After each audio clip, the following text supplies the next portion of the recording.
Good morning and welcome to Gospel Bytes, where we take a bite at the Gospel for the day. Today is Sunday, February 15th. A reading from the Holy Gospel according to Matthew. Glory to you, O Lord. This is taken from Matthew chapter 5, verses 17 to 37. Jesus said to his disciples, "Do not think that I have come to abolish the law or the prophets. I have come not to abolish, but to fulfill. For I tell you, unless your righteousness exceeds that of the Pharisees and scribes, you will never enter the kingdom of heaven. You have heard that it was said to those of ancient times, 'You shall not murder, and whoever murders shall be liable to judgment.' But I say to you that the one who is angry with their brother or sister will be liable to judgment, and whoever insults their brother or sister will be liable to the council. And whoever says, 'You fool,' will be liable to the hell of fire. So when you're offering your gift at the altar, if you remember that your brother or sister has something against you, leave your gift there before the altar and go. First, be reconciled to your brother or sister, then come and offer your gift. You have heard that it was said, 'You shall not commit adultery.' But I say to you that everyone who looks at a woman with lust has already committed adultery with her in his heart. Again, you have heard that it was said to those of ancient times, 'You shall not swear falsely, but carry out the vows you have made to the Lord.' But I say to you, do not swear at all. Let your word be yes if yes, or no if no.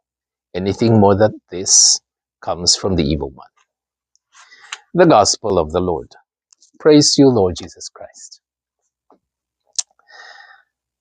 All right, Jesus continues his Sermon on the Mount. This time he speaks about the sin of the heart.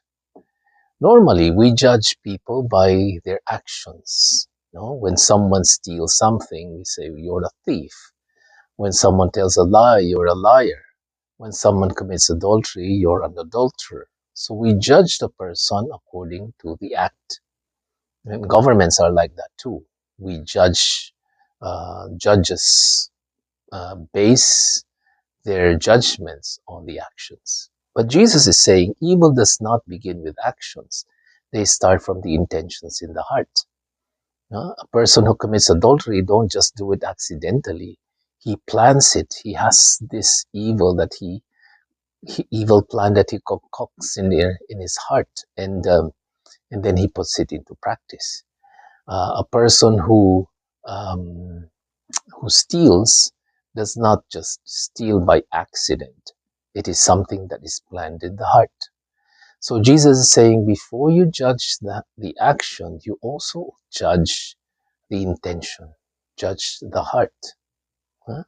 Because you might think it's a big thing to steal, or rich people are corrupt and they think all they think about is money. But you could also be a poor person who never steals, but all you have in mind is money and how you envy the other person who has money. So you're no different. The only thing is that you don't have the means to steal. Maybe you're afraid to be caught. Or maybe someone commits adultery and you say, "Well, I never commit adultery." But you always have adultery in your mind, in your heart. Or maybe you're just too ugly that you cannot commit adultery with anybody, so you just have it in your mind. Or you're afraid to be caught. So it's the intentions are the same. The other one just had the means to put it into action, but the intentions, given the same circumstance, that person will be able to commit the same act. Same thing with stealing. You might say, "Well, I don't steal." But if you all have all this idea that I want to steal this, I'm just afraid to be caught, I'm just afraid to go to jail, then your intention is no different from that one who actually stole. You just don't have the guts to do it. It's almost like Jesus is saying sin comes from the heart. And that's why we cannot really judge a person. A person might be good, he might be doing something good, but His heart would be, well, I just want people to see me doing good so that they can praise me. So sometimes we go to confession and we confess the things that we do, but we never confess the things in our hearts, which is just as important. The envy, the lust, the greed, the selfishness, the idolatry that is in the heart. So Jesus is saying, well, be careful, because that sin in your hands, they come from the heart. So guide your hearts, my friends. I'm Father Jerry Sembrana for another edition of Gospel Bites. God bless you. Have a nice day.